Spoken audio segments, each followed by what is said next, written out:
الحمد لله نحمده ونستعينه ونستغفره ونؤمن به ونتوكل عليه ونعوذ بالله من شرور أنفسنا ومن سيئات أعمالنا من يهده الله فلا مضل له ومن يضلل فلا هادي له ونشهد أن لا إله إلا الله وحده لا شريك له وأشهد أن محمدا عبده ورسوله قال الله تبارك وتعالى في كلامه المجيد وفرقانه الحميد أعوذ بالله من الشيطان الرجيم بسم الله الرحمن الرحيم لقد من الله على المؤمنين إذ بعث فيهم رسولا من أنفسهم يتلو عليهم آياته ويزكيهم ويعلمهم الكتاب والحكمة وإن كانوا من قبل لفي ضلال مبين رب اشرح لي صدري ويسر لي امري واحلل عقدة من لساني يفقهوا قولي صدق الله العظيم۔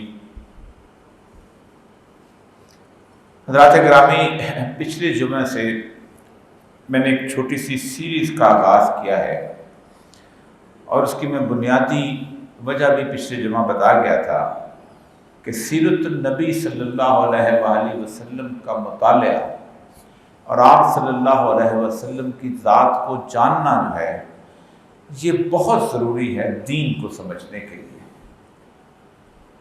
آپ کسی بھی شخص سے کاروبار کرنے جاتے ہیں تو سب سے پہلے کہتے ہیں یار وہ اس کا ویہار کیسا ہے، اور جب محلے کے لوگ گواہی دے دیں کہ یار یہ بندہ بڑا ایماندار ہے تو آپ کہتے ہیں میں اس سے کاروبار کر لیتا ہوں۔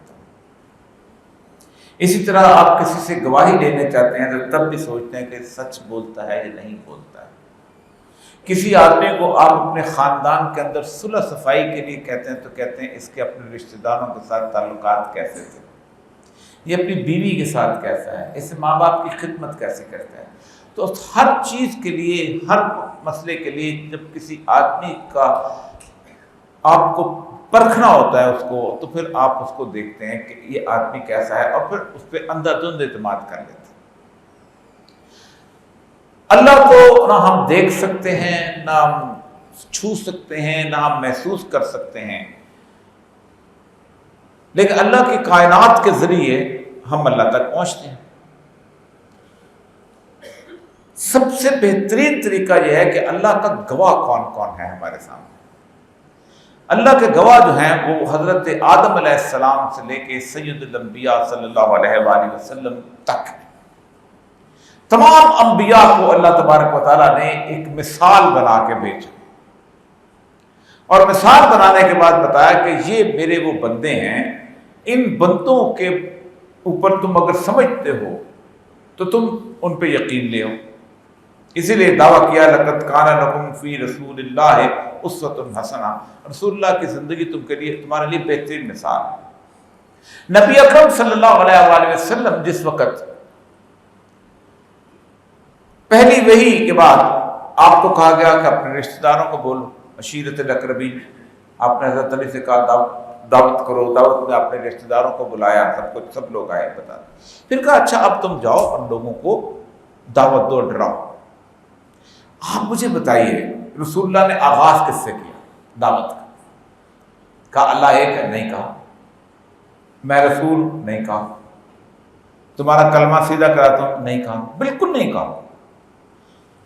فرمایا قد لبثتم فیکم عمری، میں نے تمہارے درمیان زندگی گزاری ہے، بتاؤ میں کیسے؟ اپنے آپ کو سامنے پیش کیا، میرے کردار کے اوپر تم بتاؤ کہ تمہارے اوپر کوئی شک ہے؟ پورا مجمع کھڑا ہوا ہے، انہوں نے کہا بالکل نہیں، الصادق والامین، تمہیں تو ہم صادق کہتے ہیں وہ سچا، تمہیں تو ہم امانت دار کہتے ہیں وہ امانت دار۔ پھر ٹیسٹ دیا، یہ رکا نہیں ہے، کتنا بڑا ٹیسٹ ہے۔ کہا یہ چھوٹی سی پہاڑی ہے، جو لوگ حج پہ گئے انہوں نے دیکھا ہوگا صفا کی پہاڑی چھوٹی سی ہے، یہ پہاڑی اونچی ہے، یہ والی ہمارے جو اس کے لارنس گارڈن کے اندر یہ اس سے اونچی ہے۔ اگر میں بتا دوں اور تمہیں یہ کہوں کہ اس پہاڑی کے پیچھے ایک بہت بڑا لشکر کھڑا ہے اور جو تم پہ حملہ آور ہونا والا ہے، تو مجھ پہ یقین کرو گے؟ ابو لہب کے الفاظ ہیں میں تلوار لینے پہلے جاؤں گا گھر میں اور بعد میں سوچوں گا کہ لشکر ہے کہ نہیں. اس سطح کا یقین. اس لیے پھر جب یہ کہہ دیا تو حال ہی کہتا نا، کہا اگر میری بات کا یہ یقین ہے تو سن لو، خلاف اس کے اصلہ نہیں ہے کہ سب قافلہ یہاں سے ہے جانے والا، ڈرو اس سے جو وقت ہے آنے والا. کہ اگر میری اس بات پہ یقین کرتے ہو تو پھر یہ سوچو کہ میں زندگی میں جس نے 40 سال تمہارے درمیان گزاری ہے جھوٹ نہیں بولا تو آج بھی تم سے جھوٹ نہیں بولے گا. تو اس لیے رسول اکرم صلی اللہ علیہ وآلہ وسلم کی ذات کو سمجھنا، ان کی شخصیت کا ادراک کرنا، ان کا اٹھنا بیٹھنا چلنا پھرنا، یہ ساری چیزیں جو ہیں ان کے بارے میں سوچنا، یہ سب سے اہم ترین چیز ہے. اس کے بغیر دین کا رستہ ہی بالکل ختم. میرے دوست اکثر اوقات کہتے ہیں ہم رسول اللہ سے عشق کرتے ہیں، کوئی کہتا ہے ہم ان سے محبت کرتے ہیں، لیکن بعض چیزیں کسی بڑے مصنف سے سمجھ آ جاتی ہیں جو بے شک انگریز کیوں نہ ہو یا کوئی اور ہو، مسلمان نہ بھی ہو. ایک آدمی ہے، اس کا نام ہے ایرک فرام. یہ شخص بہت بڑا فلاسفر اینڈ سائیکالوجسٹ تھا. انسانی نفسیات کو اس سے بہتر سمجھنے والا کہا جاتا ہے کہ کوئی نہیں. اس کی ایک کتاب ہے آرٹ آف لونگ، محبت کرنے کا فن کیا ہوتا ہے. ایک تو ہم ہے نا جی محبت ہو گئی نا، اس کے پھر میں حدیث آپ کو بیان کرتا ہوں. آپ نے اپنی محبت کا ٹیسٹ دیا. وہ کہتا یہ ہے کہ جب آپ کسی سے محبت کرتے ہیں تو سب سے پہلا سٹیج آتا ہے نالج کا. آپ اس کے بارے میں علم حاصل کرتے ہیں. وہ کھاتا کیسے ہے، وہ پیتا کیسے ہے، وہ چلتا کیسے ہے، اٹھتا کیسے ہے، اس کے بچوں کے ساتھ تعلقات کیسے ہیں، اس کو کپڑے کیسے پسند ہیں، وہ کتابیں کون سی پڑھتا ہے. اتنا علم حاصل کرتے ہیں اس سے محبت کرنے والے لوگ. کہتے ہیں مجھ سے زیادہ اس کو کوئی نہیں جانتا، میں نے اس کی ایک ایک چیز پڑھ لی ہے بھائی، میں محبت کرتا ہوں اس سے. دوسری چیز وہ کہتے ہیں جب آپ محبت کرنے لگتے ہیں، جب اس مقام سے آگے نکلتے ہیں، نالج کی صورتحال سے آپ نکلتے ہیں، تو پھر آپ اس شخص کی عزت کرنے لگتے ہیں، رسپیکٹ. کیونکہ محبت جو ہے برابر کی چیز نہیں ہوتی. محبت کا مقام بہت بلند ہوتا ہے. دور بیٹھا غبار پیر اس سے عشق بن یہ ادب نہیں آتا. وہ کہتا ہے، میر تقی کہتا ہے کہ میری لاش صحرا میں چلے گئی، اس سے گرد اٹھی، وہ گرد جب وہاں پہنچی تو محبوب کے قدموں سے دور ہو کے بیٹھی کہ کہیں میں بے ادبی نہ کر دوں. عزت کرنے لگتے ہیں، اوپر مقام پہ سمجھتے ہیں. بٹ اٹس لائک عام آدمی سے نہیں ہوتی محبت، نظریے سے بھی نہیں عام آدمی سے. جب آپ رسپیکٹ کرنے لگتے ہیں، یہ جو صورتحال آتی ہے، تو پھر آپ اس کے لیے پین لیتے ہیں، تکلیف اٹھاتے ہیں. بلکہ اس سے ایک اور پہلے کہتے ہیں پھر آپ انڈرسٹینڈ کرنے لگتے ہیں. یہ بات کروں گا تو ناراض ہو جائے گا، ایسے اس کے سامنے جاؤں گا تو خوش ہو جائے گا، اس طرح کے کپڑے پہنیں گے تو اسے اچھے لگیں گے، اس طرح کا پہناوا اٹھاؤں گا تو اس کو اچھے لگے گا.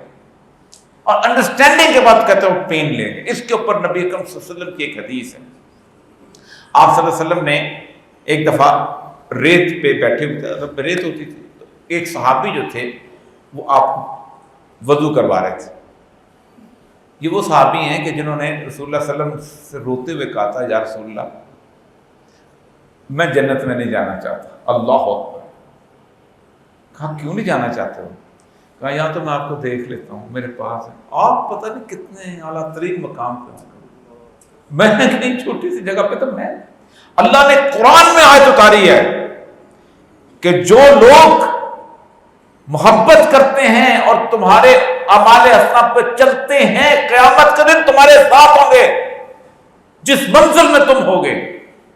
فرمایا جو جس سے محبت کرتا ہے اس کے اعمال ویسے نہ ہوں، قیامت کے دن اس کے ساتھ اٹھایا جائے. کہا مجھ سے محبت کرتے ہو؟ کہا یا رسول اللہ آپ سے محبت کرتے ہیں. آپ نے پھر فرمایا مجھ سے عشق کرتے ہو؟ کہا یا رسول اللہ. کہا تیسری دفعہ فرمایا آپ سے عشق کرتے ہو؟ کہا یا رسول اللہ جو مجھ سے عشق کرتا ہے اس پر مصائب اور آلام ایسے آتے ہیں جیسے پانی نشیب کی طرف جاتا ہے. لڑکی سے عشق ہو جائے نا تو دنیا پاگل کہنے لگ جاتی ہے، آپ کو امتحان میں فیل ہونے لگتے ہو، زندگی کی سدھ بدھ بھول جاتے ہو. میرے نبی کا عشق کیسے ہے، آسانی سے اتنی آسانی سے مل جائے. عشق کا دریا ہے اور آگ کا دریا ہے، کود کے۔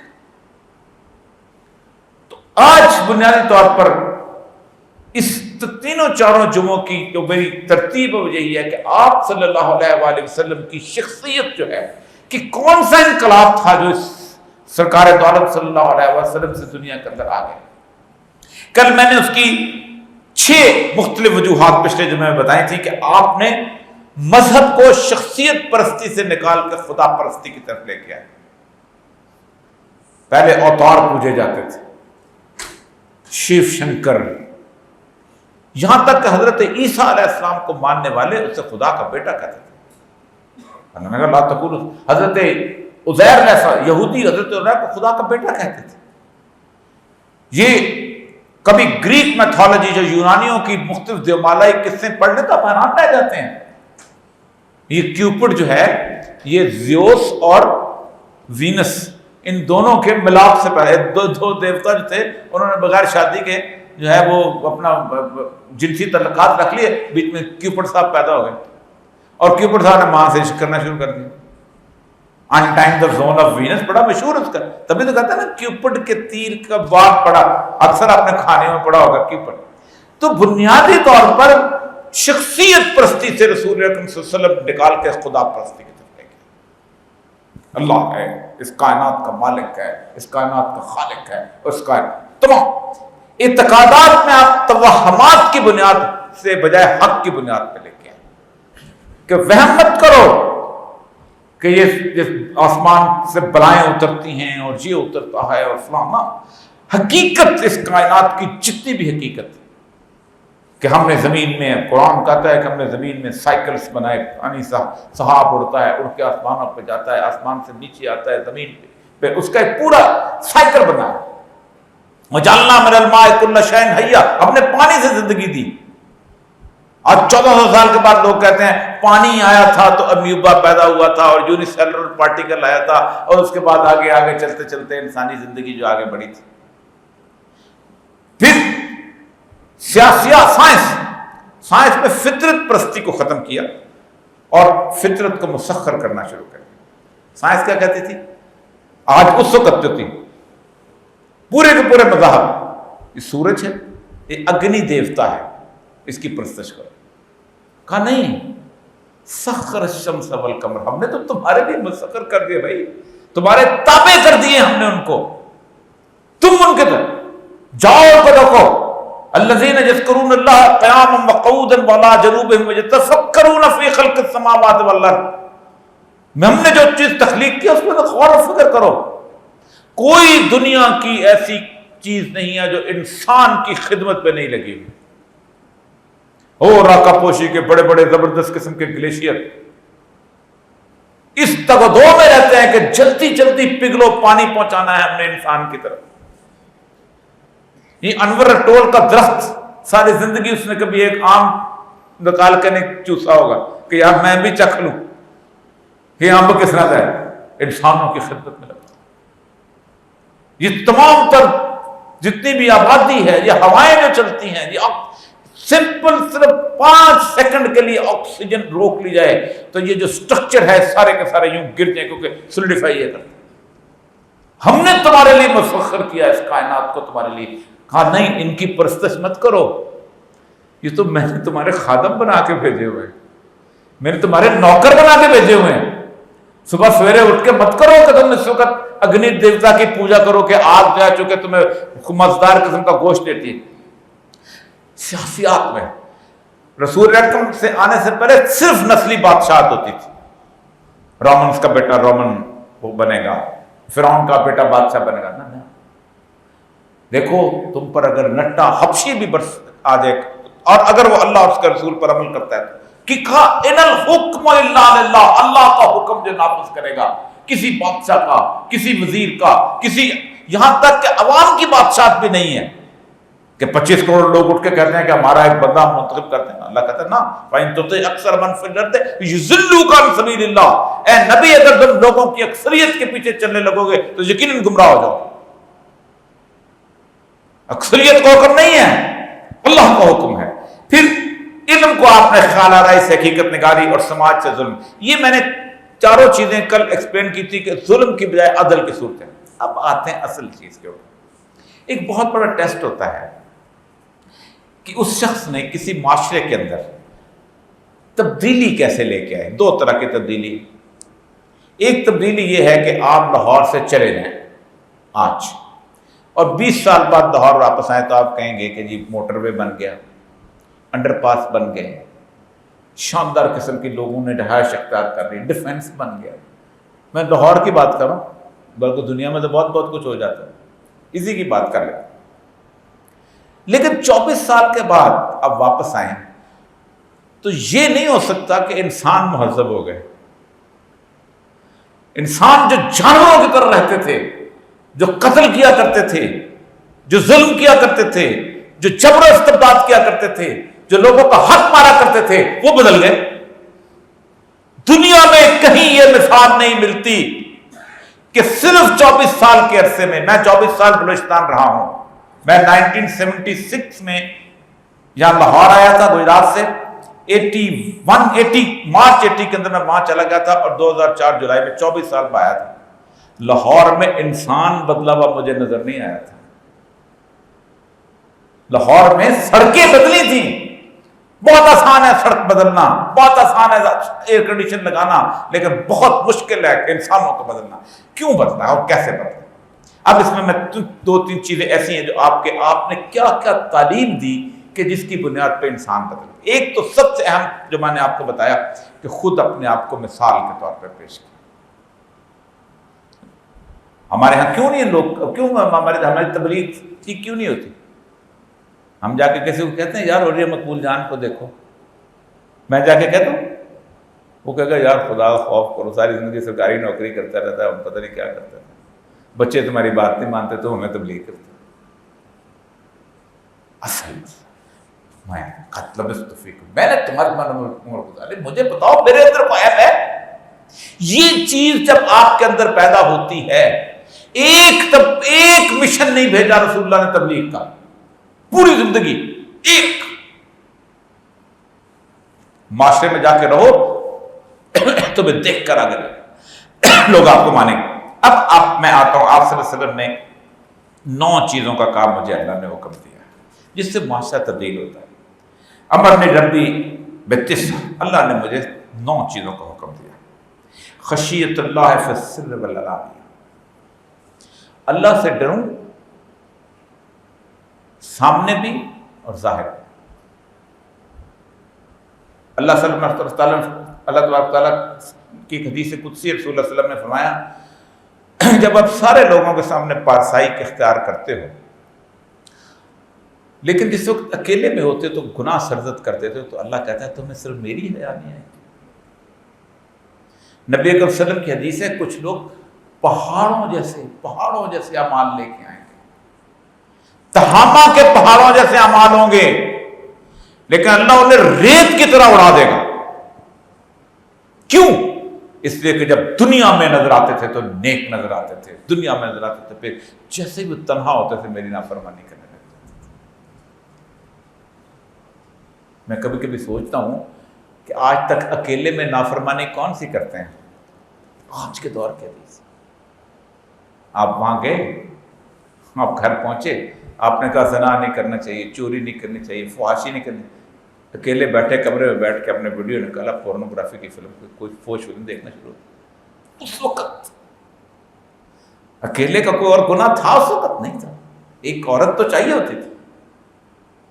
پہاڑ, تہامہ کے پہاڑ, اللہ کہتا ہے میری ہی غیرت نہیں آئی تم. پھر اس کے بعد کہا وَقَلَمَتِ الْعَدْلِ فِي الْخَفْضِ وَالرَّضَاءِ, عدل کی بات کرو, انصاف کی بات کرو, اگر تم غصے میں بھی ہو اور اگر تم غصے میں, لوگ عدل کی بات نہیں کرتے. یہ کیا ہوتی ہے؟ کریکٹر بلڈنگ ہو رہی ہے. لوگوں کو کہا کہ سب سے پہلی بات یہ کہ اللہ سے ڈرو تنہائی میں بھی اور سامنے بھی لوگوں, اور دوسری یہ کہ آپ عدل کرو جب تم غصے میں بھی ہو. بہت کمال کی بات. اسی لیے کہا, میں آپ کو بڑی شاندار حدیث ہے رسول اللہ صلی اللہ علیہ وسلم کی, وہ واقعہ بڑا مزیدار ہے, واقعہ یاد آ کے سنا دیتا ہوں کہ شیطان جو ہیں حضرت صاحب, یہ حضرت موسیٰ کے پاس چلے گئے. اور کہا کہ پہلا پیغمبر ہو آپ جس سے اللہ نے کلام شروع کیا ہے، تو مجھے معافی دے دو، ورنہ تو ابھی تک کوئی نبی ایسا نہیں تھا۔ کہا اچھا میں بات کروں گا۔ حدیث رسول اللہ کی حدیث بخاری اور مسلم دونوں میں کہا کہ اللہ سے درخواست، اللہ نے کہا اسے کہو آدم کی قبر کو سجدہ کرتے میں معاف کر دوں۔ آپ نے شیطان سے کہہ دیا، انہوں نے کہا زندگی میں بندے کو نہیں کیا تو قبر کو سجدہ کرو، وہ بھی تو بڑا محبت تھا نا اپنے آپ کو۔ میں نہیں کروں گا، لیکن تم نے مجھ پر احسان کیا ہے، میں نے کسی کا احسان اپنے سر پر نہیں رکھتا ہوں، میں اس کا بدلہ دینا چاہتا ہوں۔ 3 چیزیں اگر کوئی شخص نہیں کرے گا تو میں اس پہ حملہ آور نہیں ہو سکوں گا۔ نمبر 1، مرد اور عورت تنہائی میں اکٹھے نہ ہوں، ورنہ میں کھل کھیلتا ہوں۔ کچھ بھی ہو جائے، مرد اور عورت تنہائی میں اکٹھے نہ ہوں کہ جہاں ان کو اس پورا اندازہ ہو جائے کہ یہاں کوئی نہیں آئے گا۔ اس میں رشتے کی بھی تمیز نہیں کی۔ آج دنیا میں کیا ہو رہا ہے، میں کبھی کبھی دیکھتا ہوں تو باپ بیٹی کے تعلقات بنے ہوئے ہیں، ماموں بھانجی کے تعلقات بنے ہوئے ہیں۔ دنیا میں انسیسٹ جو ہے دنیا کے اندر بہت زیادہ عام ہو گیا، اللہ نے ہمیں بچایا ہوا بہت حد تک اس حوالے سے۔ دوسری چیز، جب کوئی شخص کوئی کام کر لے تو پھر اکڑ کے یہ نہ کہے کہ میں نے یہ کام کر لیا، او میں نے گھر بنا لیا، وہ میں نے آج میچ جیت لیا، وہ میں ورلڈ کپ لے کے آ گیا، وہ میں نے اس وقت الیکشن جیت لینا ہے۔ کہتا پھر میں اس کو ڈور دیتا ہوں کھلی۔ اس لیے سورہ کہف میں آتا ہے 2 باغوں والا قصہ جو اللہ بتاتا ہے۔ ایک جگہ وہ کہتا ہے کہ ایک بندے نے کہا ماشاء اللہ ولا قوت الا باللہ، کہ اس کا ہم نے باغ بچا لیا۔ جس نے کہا کیا بات ہے، یہ باغ تو میری نسلوں تک چلے گا، تو ہم نے پورے کا پورا باغ الٹا کر دیا۔ تیسری چیز اس نے کہا غصے پہ آئے ہوئے شخص کے ساتھ میں ایسے کھیلتا ہوں جیسے بچے گیند کے ساتھ کھیلتے۔ اب تحلیل، سارے قتل کس میں ہوتے ہیں؟ غصے میں ہوتے ہیں۔ ساری گالیاں کس میں ہوتی ہیں؟ غصے میں ہوتی ہیں۔ سارے حقاں غضب ہوتے ہیں، غصے میں ہوتے ہیں۔ میں عدل پہ قائم رہے، غصے میں بھی۔ اتنی خوبصورت باتیں آپ کو دنیا میں کہیں نہیں ملیں گی اخلاقیات کے ساتھ۔ تیسری چیز آپ نے فرمایا والقسط فی الفقر والغنا، محتاجی میں بھی اور امیری میں بھی اعتدال پہ قائم رہے۔ یہ نہ ہو محتاجی آئے تو بھیک مانگنا شروع ہو جائے اور اپنے اس کے مطابق پیسے پہ خرچ نہ آئے، اور پیسے آئیں تو خرچ کرنا شروع ہو جائے۔ دونوں معاملات میں اعتدال میں قائم ہے۔ دنیا کے اندر اس سے خوبصورت بات انسانوں کو زندگی گزارنے کے لیے نہیں ہو سکتی کہ جب آپ محتاج ہو تب بھی اپنے آپ کو اس معاملے کے اندر یہ نہ کرو کہ آج یہ چھوڑ دیا اور آج یہ چھوڑ دیا تو یہ بچا لیا جائے، یہ اس سے مانگ لو، یہ اس میں جو ہے اس میں گزارا کر لو، اور جب تمہارے پاس پیسہ آ جائے، وہ جو اس کا شعر ہے نا مہادر شاہ ظفر کا کہ ظفر آدمی اس کو نہ جانیے گا کہ وہ کیسا ہی صاحب فہم و ذکا، جسے عیش میں یاد خدا نہ رہی اور جسے تیش میں خوف خدا نہ رہا۔ عیش میں یاد خدا بہت مشکل کام ہے، پیسہ آ گیا ہے، سب کچھ ہے، اتنے سالوں کا آپ نے کبھی شام، میں 3 دفعہ شام گیا ہوں، ارب پتی لوگ تھے جن کو میں نے ایک کمرے کے اندر 9 بچوں کے ساتھ دیکھا ہے۔ انہوں نے کبھی سوچا تھا؟ انہوں نے سوچا 3 نسلوں کے پیسے جمع کرا کے چلے گئے۔ 45 سیکنڈ لگتے ہیں زلزلے میں اور پورے کا پورا علاقہ تباہ برباد کر دیتا ہے اللہ۔ 45 سیکنڈ اونلی۔ اس کے بعد اپنے وَإِنْ أَسْلَمَ مَنْ قَطَعَنِي، اور جو مجھ سے توڑے اپنے آپ کو میرے سامنے سے جوڑ۔ پوری کوشش کرو کہ تم سے کوئی ناراض ہو جائے تو اسے منانے کی کوشش کرو، نفرت دل میں نہ پالو۔ اس لیے کہا 3 دن سے قطع تعلق مت کرو۔ قطع تعلق کرنے والے اللہ تبارک تعالیٰ نے جو فاسقین کی ڈیفینیشن کی نا پورے بقرہ میں، واللہ اللہ یہدی القوم الفاسقین، اس میں ایک یہ بھی ہے کہ اللہ نے جن رشتوں کو جوڑنے کو حکم دیا اس کو یہ توڑ دے۔ باپ بھائی مر جاتا ہے، مرنے کے اوپر اس کے جنازے پہ آتے ہیں، نہیں یہ اب تو چلو مر گیا ہوں تو جنازہ پڑھ لی، تو جو پوری زندگی تم نے عذاب کمایا وہ کہاں چلا گیا؟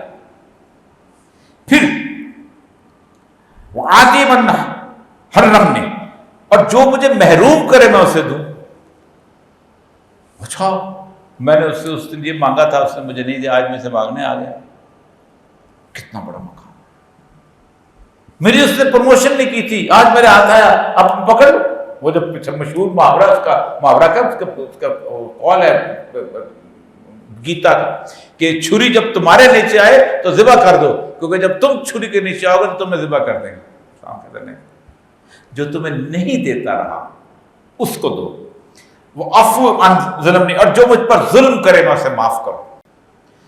نبی صلی اللہ علیہ وسلم کی ایک حدیث ہے، آپ صلی اللہ علیہ وسلم نے حضرت عبداللہ ابن عمر ابن علاس سے کہا آج میں تمہیں ایک بندہ دکھاؤں جو جنتی ہے۔ میں آپ کو بڑی آسان جنت جانے کی ترکیب نبی پاک نے بتائی، میں نے نہیں بتائی۔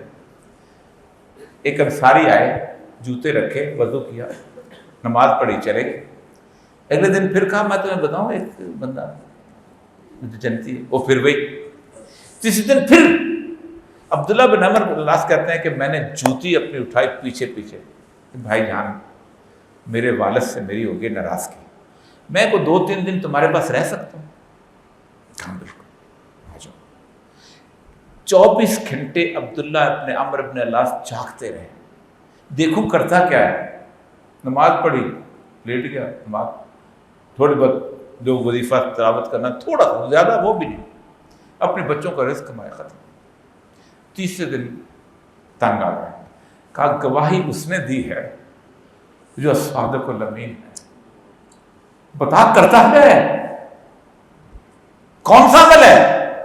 میں جی تم نے دیکھا تھا، ایک شاید بات، ایک دل کا عمل ہے اور ایک ظاہر کا عمل۔ دل کا عمل یہ ہے کہ میں کبھی کسی کے بارے میں گمان نہیں کرتا غلط، یہ نہیں دماغ میں سوچتا وہ میرے لیے سازش کر رہا ہوگا، یہ نہیں سوچتا وہ مجھے گالی دے رہا ہوگا، یہ نہیں۔ اور دوسرا، رات کو میں سونے سے پہلے اپنے ان تمام لوگوں کو معاف کر کے سوتا ہوں کہ جنہوں نے میرے ساتھ زیادتی کی۔ کتنا آسان رستہ جنت جانے کا، رسول اللہ گواہی دے رہے ہیں یہ جنتی۔ وَعَفْوَ الْمَنْظَرِ وَإِنْ يَكُونُ سَمِعًا فِكْرًا۔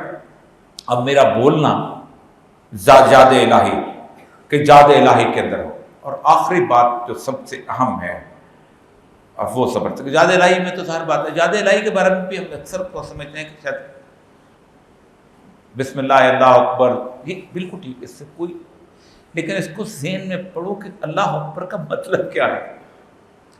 ہم تو کلمہ پڑھتے ہیں نا لا الہ الا اللہ، ہمیں اس کا مطلب نہیں۔ لا الہ، کوئی معبود نہیں، کوئی حاکم نہیں، کوئی فرما روا نہیں۔ قرآن کہتا ہے کچھ لوگ ایسے ہیں کہ جنہوں نے اپنے نفس کو اپنا رب بنایا ہوتا ہے۔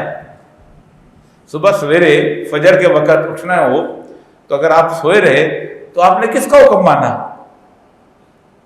لا اللہ کا تو نہیں مانا نا، کسی اور کو الہ بنایا نا، تو اسی طرح آپ نے اور زندگی کے اندر اصل جو آخری فکرہ ہے رسول اللہ کا، وہ نظر عبرت، اور تم جب بھی کوئی چیز دیکھو عبرت کی نگاہ سے دیکھو، عبرت پکڑو۔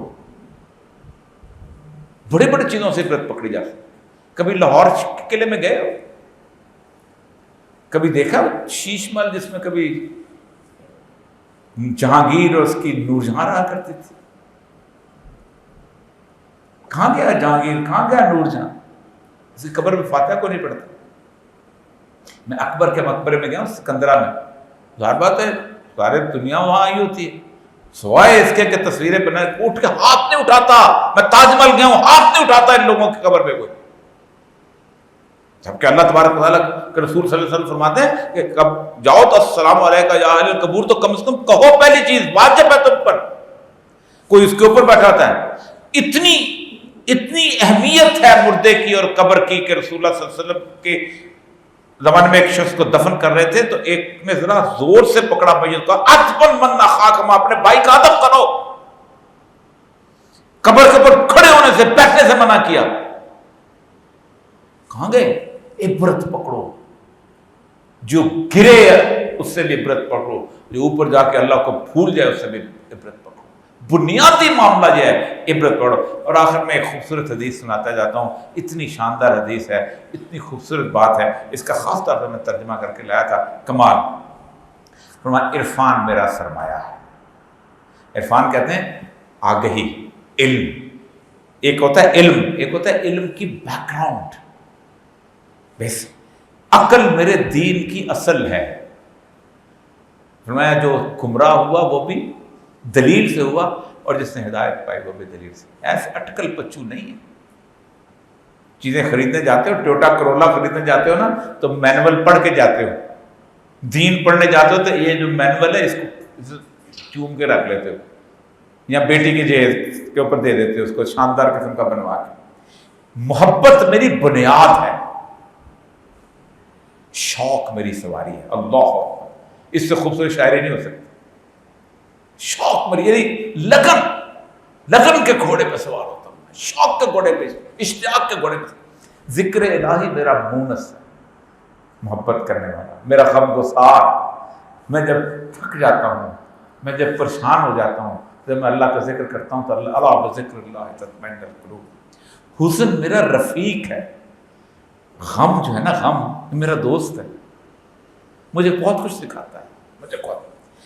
علم میرا ہتھیار ہے، میں جس سے لڑتا ہوں علم سے لڑتا ہوں۔ صبر میرا لباس ہے،